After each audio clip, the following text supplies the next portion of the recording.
Hello and welcome again to the Writer Review. This is Eric Carrot Writer, and this week we're going to be taking a look back at the 2019 action thriller revenge one-man vigilante Liam Neeson movie titled Cold Pursuit.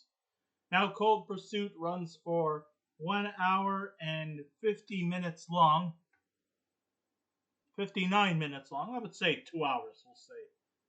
It is directed by Hans-Peter Moland. The script was written by Frank Baldwin. It is, of course, based off of the 2014 movie In Order of Disappearance by Kim Phupps Akeson. It is produced by Finn Gerdrum, Stein B. Cavey, Michael Schamberg, and Armeet Shukla. It is composed by George Fenton, the cinematography by Philip Ogard, and it was edited by Nikolai Monberg. And the stars of the movie are Liam Neeson, Tom Bateman, Tom Jackson, Emmy Rossum,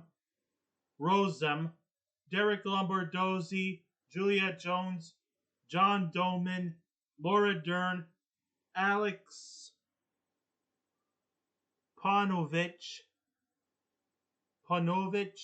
William Forsythe, Raoul Trujillo, Benjamin Hollingsworth, Michael Eklund, Bradley Stryker, David O'Hara, Christopher Logan, Nathaniel Arcand, Ben Colton, Michael Richardson, Michael Saddleback, Manna Nichols, Arnold Pinnock,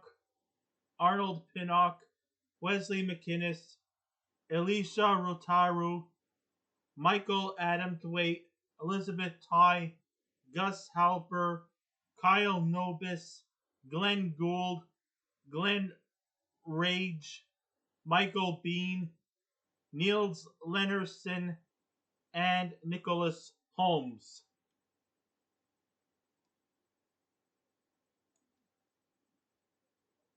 So Liam Neeson is supposedly retiring from starring in revenge thrillers, something that he's been doing since 2012 when he starred in the movie Taken. Well, Mr. Neeson, I'd like to see that in writing. Because I bet you probably still have that itch. That itch to go at it one more time. Only for you to do it another time. And again. Now, I'm not saying that you're too old to be doing these kind of movies. But let's face it, man. You're 71 years old. Maybe you need to kind of slow down a little bit. But I don't want to push you. And if this is something you still want to do, you got my support. The movies all shared a similar theme, which has him on the prowl to take down miscreants who have taken innocent family members' lives, and now he wants to get them back with the eye for an eye mentality. In other words, you fuck around with one of my family members and take their lives, I'm coming back for revenge. And I will fuck you up badly.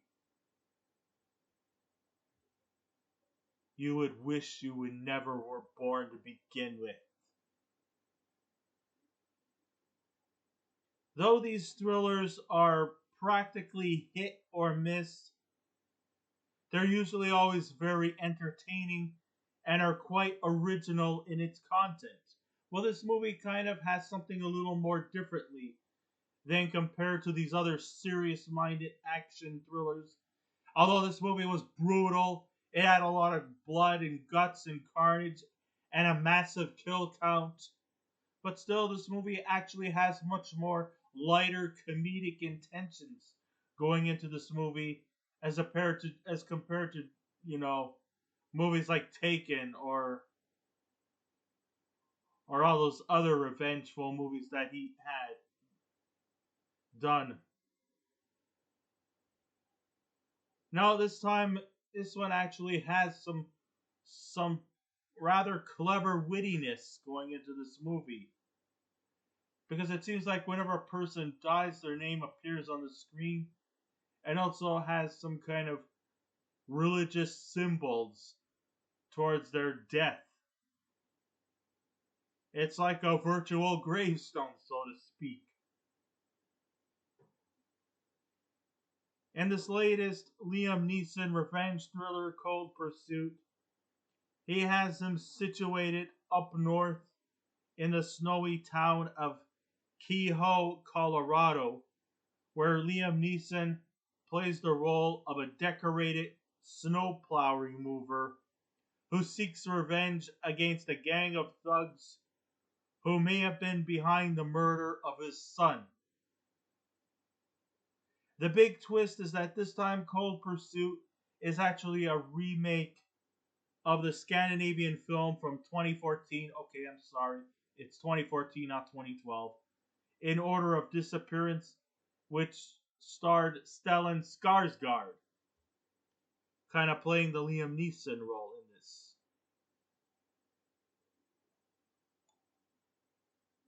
In an obscure twist, this remake was directed by the same director in the original movie, Hans Petter Moland, as our story emanates in the frosty winter, heavily snowed town outside of Denver in Kehoe, Colorado. Hey, guess what? This is a winter-themed movie, and yet we're in the middle of July. So, if you just want to kind of beat the heat and just watch something that's a little more cooler, just to beat the heat, or to have a deadly reminder that winter is only 5 months away, it's true. Well, then this movie might be just perfect for you. So, so here we find our main hero. He goes by the name of Nels Coxman, played by Liam Neeson. He's about to get a plaque for the Citizen of the Year award for his dedication. For what? For keeping the snow off the streets and making driving more safer and efficient.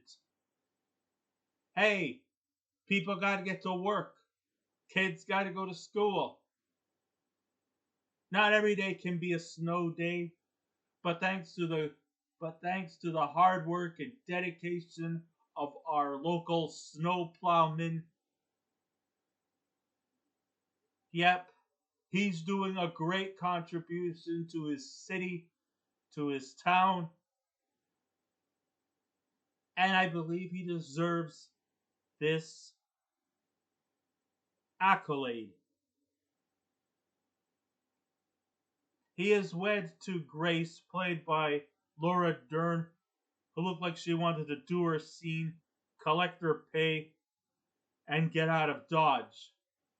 Yeah, I'm sorry, but I actually did not find too much sympathy in Laura Dern's character. She looked practically like she wanted to be anywhere but in this movie. You know, just let me do my role. It looked like she probably did her role in one day, collected her salary, and then took off.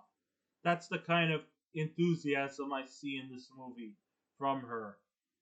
And they have a son named Kyle, played by Michael Richardson, who gets killed by drug dealers that are led by some guy by the name of Viking, while his actual real name is Trevor Calcott, played by actor Tom Bateman.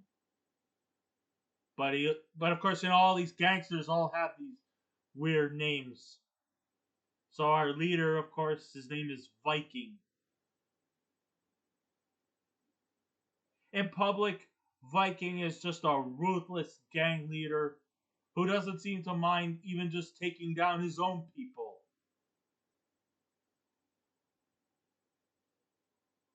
He definitely has zero sympathy for his fellow thugs, and apparently he doesn't care whose foot he steps on. But somehow, underneath all that hateful and deceitfulness that he portrays, he actually seems to have a great devotion towards his family, particularly to his son Ryan. He does also have love for his wife Aya, played by Julia Jones, and his son Ryan, played by Nicholas Holmes, who he overprotects to the point where he freaks out if someone pulls a chocolate cake in his lunchbox because he micromanages his eating habits. Yeah, he wants to prevent his son from indulging in any sweet treats or anything else because he just practically really protects him.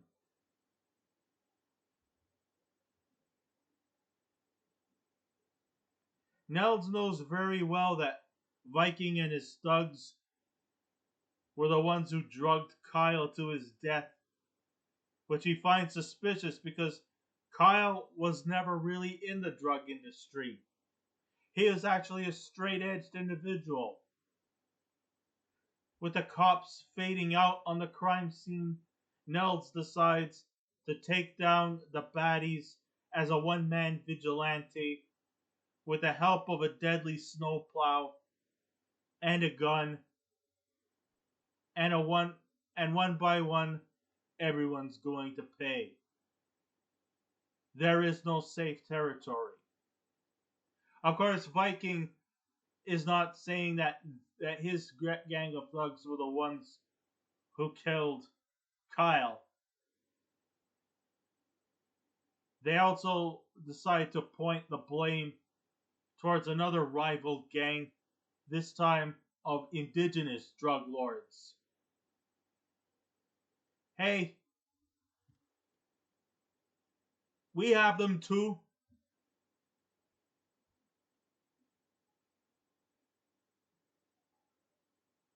Every every race, every ethnicity, all have are all there's a lot of groups that are into drug cartels. Even indigenous people have them too.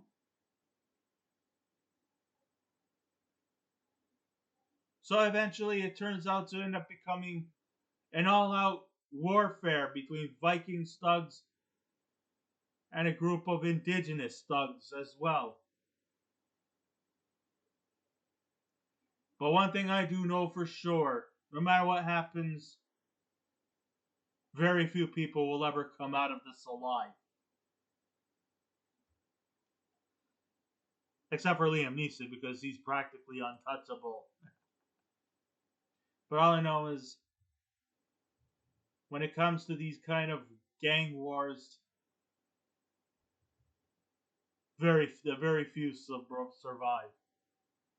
There are quite a few memorable scenes, including one fight that takes place at a wedding dress shop.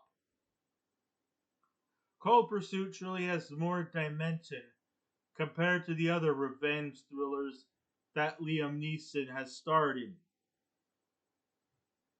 Apparently, the gang of native hitmen enter the fray where Nels is either siding with them as well.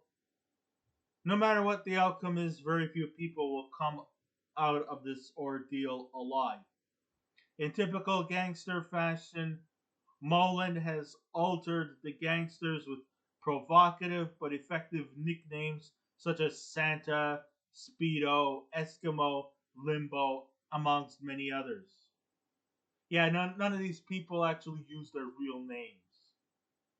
And each of these baddies are given some background about their family, as Nels is more than ready to take them down and to take numbers.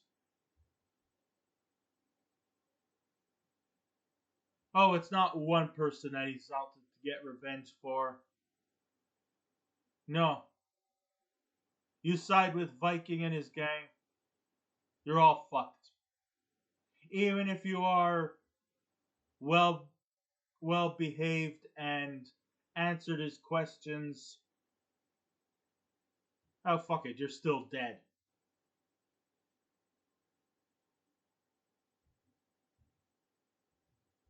Pieces of shit like them don't deserve to live on this earth. We take down one piece of crap, we'll take down the rest. With a beautiful snowy location for a bloody massacre to make the white snow with a touch of red, Cold Pursuit has the opening scenes built on intensity while also succeeding in keeping the comical and thrilling aspects locked in a dark and hostile atmosphere. The second act kind of stalls a bit, but once the climax comes into full effect, it's all out carnage. The body count becomes overly exciting as we hope Nels gets out of this alive. Though Neeson may not have looked at this movie with the highest of regards, it's still a great action flick that will definitely keep you amused.